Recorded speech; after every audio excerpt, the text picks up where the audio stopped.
Like how many jelly beans are inside a huge jar, end quote. CBS strangely put the number at 87,000. Well, that's a pretty specific number there. Well, you sure it wasn't 93,412? We'll never know the exact number, but anyone with eyes can see this crowd was in the hundreds of thousands. Traffic was clogged in D.C. after the event and before the event. Metro workers said they have never seen anything like it. The lines at the Metro subway stretched 2 football fields. They had to wait hours in lines just to get on the subway to get to the event. Restoring honor, which was the #1 topic on Google Trends for much of Saturday. Glenn Beck rally and Sarah Palin were also at the top of the Google search's hot list category throughout the day. Over 100,000 people were streaming on the event on the live Facebook event. It was carried on C-SPAN. I can't wait to see the numbers. By our estimates, this event falls about the 6th largest, all-time largest crowd at the mall. That is tied with the inauguration of Ronald Reagan. So the media can diminish the crowd size all they want, but the images speak for themselves. Gee, who thought we should have many, many photographers and cameras? And who happened to have a ticket at 10 o'clock at the top of the Washington Monument and a photographer there so we could capture these things? Oh, I guess that would be us. Fool us once. And shame on you. Fool me twice, shame on me. Of course, the press hasn't hesitated in the past to give high estimates on Obama crowds. He's drawn some pretty huge crowds. After all, it's happened in history before, as he says. When there's trouble, someone like this usually appears. Here's a picture of 80,000 people in Denver. These numbers are all taken by the press. Here is 200,000 people in Berlin. Here is 100,000 people in St. Louis. By the way, we took this one, St. Louis, because the media happily settled on 100,000 people for that speech. Everyone agrees 100,000. We knew the reports would, they would underestimate 828's crowd, and we knew that the media wouldn't get the message, and they didn't. And they didn't. Tomorrow's program, we're going to show you how many 100,000 St. Louis crowd areas can fit into the area that we just showed you at the mall. I want to show you the lead stories. The lead stories in the newspaper are here. I'm grateful that this is all in the news, but I read all of these stories, or much of these stories, and it would be nice if they reported on what we talked about. But all they reported on is things like it wasn't a tea party, it wasn't racist, it wasn't violent, it was peaceful. Well, has anybody filed a story on what it was about? Did anyone bother to report on the Black Robe Regiment? We had 240 men and women of the cloth on stage. Pastors, priests, rabbis, and yes, imams, linked arms. They were talking about the big principles of life. We talked about, there they are as they were coming on, we talked about faith and God. Did anybody think that maybe we should, I don't know, report on that? I issued a challenge, 40 days and 40 nights. It's a challenge based on the Declaration of Independence. Did anyone think that that was worth noting? Here's the story the press gave you in the end. This was a rally that was nonviolent, not racist, and not a tea party. And 87,000 people showed up. Yet the media also is reporting that history was made. Well, how? Why? I'm going to tell you something now that no one knows. On Saturday night, I woke my family up. It was about 11 o'clock when I got the news that the Smithsonian had called. They want items from the event preserved for the Smithsonian. Well, gee, now, why would America's Museum of History want something about a rally that had 87,000 people and just wasn't racist? Is that something worthy of being in a museum or being held in archives? The reason it's not reported is the media doesn't understand things like this. And the other reason is because those who do understand know that if it's explained and you understand what it really is, it could change the course of our country More on that next. Oh, say can you see? Ladies and gentlemen, please rise and join me in the saying of the Pledge of Allegiance. I pledge allegiance to the flag of the United States of America and to the republic for which it stands, one nation, under God, indivisible, with liberty and justice for all.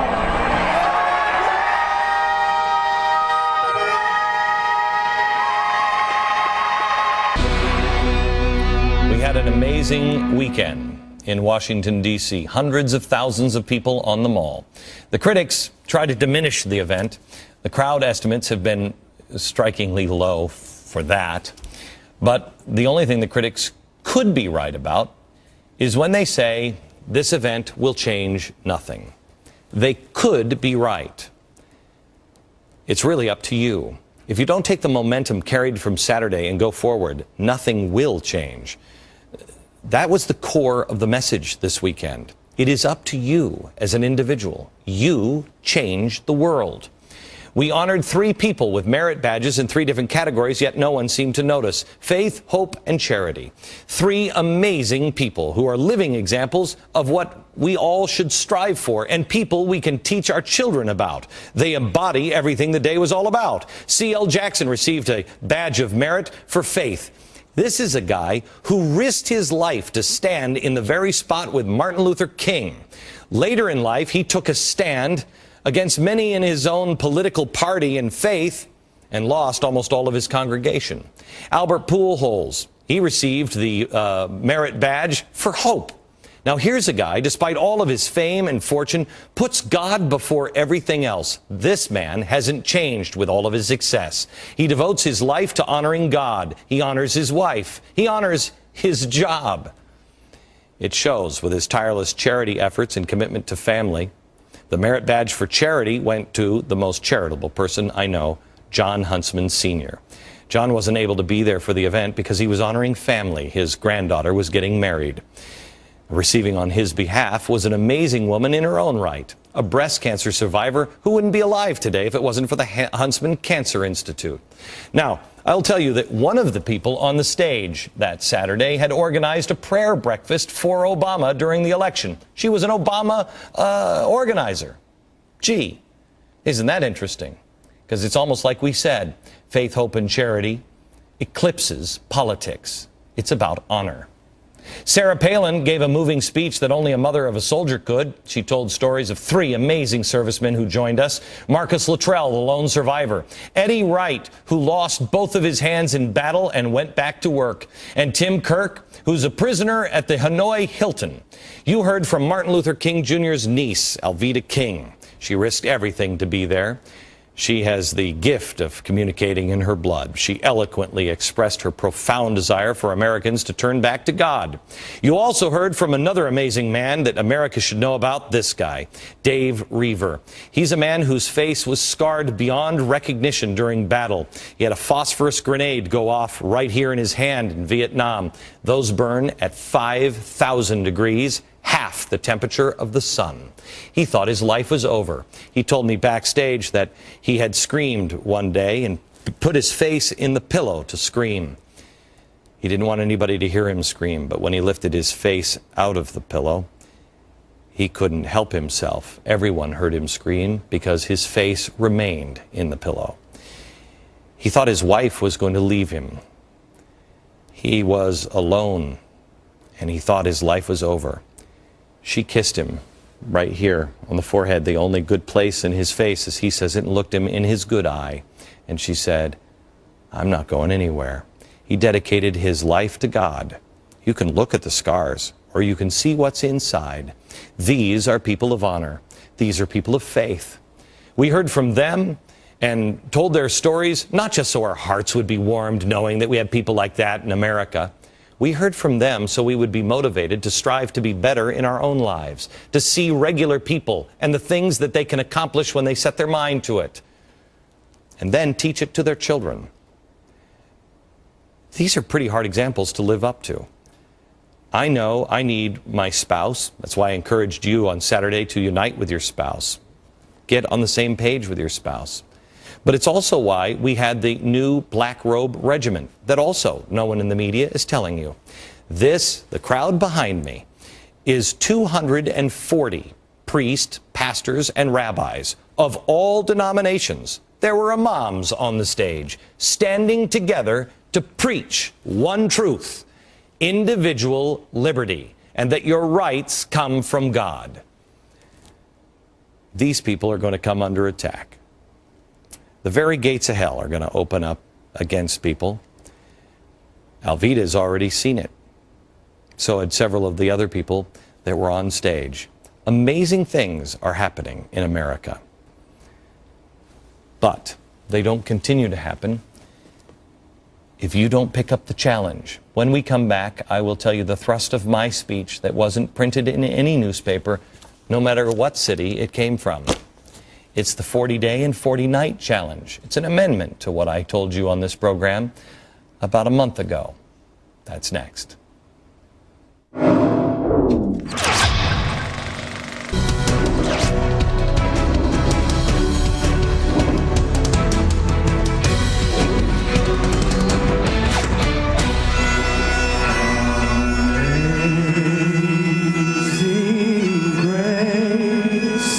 America today begins to turn back to God. That saved a wretch like me. I once was lost. I know as much as the media wants to try to make this event about anything other than the truth of what it was about, me or anything else, I want you to make your own decision. Don't believe me. Just watch it yourself. If you missed it, go to Insider Extreme portion of glennbeck.com and watch my speech. It has been posted today. I think you'll find the truth. I know you and I have a special relationship, and that you trust me. And I value that trust. I have been praying for answers. I've told you on this program before that I recognize I am in this place at this time for a reason, just as you are. I have said in the strongest possible terms that I think what God is telling us is get behind him. I think that's what he's saying. Use him as a shield. There are enemies of man's freedom. And that's an enemy of God, not of you. They will destroy themselves with the purifying fire of truth. And that's what this means. If you read the Moses story and you connect it all the way to George Whitefield, I mean, if I could spend a couple of hours with you sitting on a couch, I could tell you the story from ancient Babylon all the way to today, and you would see the thread. It's the same thread, the same message over and over, the purifying fire of the burning bush. I was fascinated by that. But what is it? It's God, but it's truth. Just like the Pharaoh fell. He fell because he wasn't based in truth. It's the same with us, the same with the Roman Empire. It's not based in truth. It's based in lust for money or power or whatever. So when I figured that out, I thought, okay, well, we have to make sure that we're standing in the truth. You have to stand in the blaze of the truth. It is a purifying fire. If you read the Moses story, it's a fire that burns but does not consume. But the same language later in the story, when the Israelites are not doing the right thing, or the Egyptians are not doing the right thing, he consumes them. Well, what is that fire that burns but does not consume, but then sometimes consumes? It's the same device. The device, the truth. That's what we have a shortage of in America. So as I was trying to put together the messages for Saturday, and I told you it wasn't about politics, it's about the truth. I tried to find the message. And the message is, listen carefully.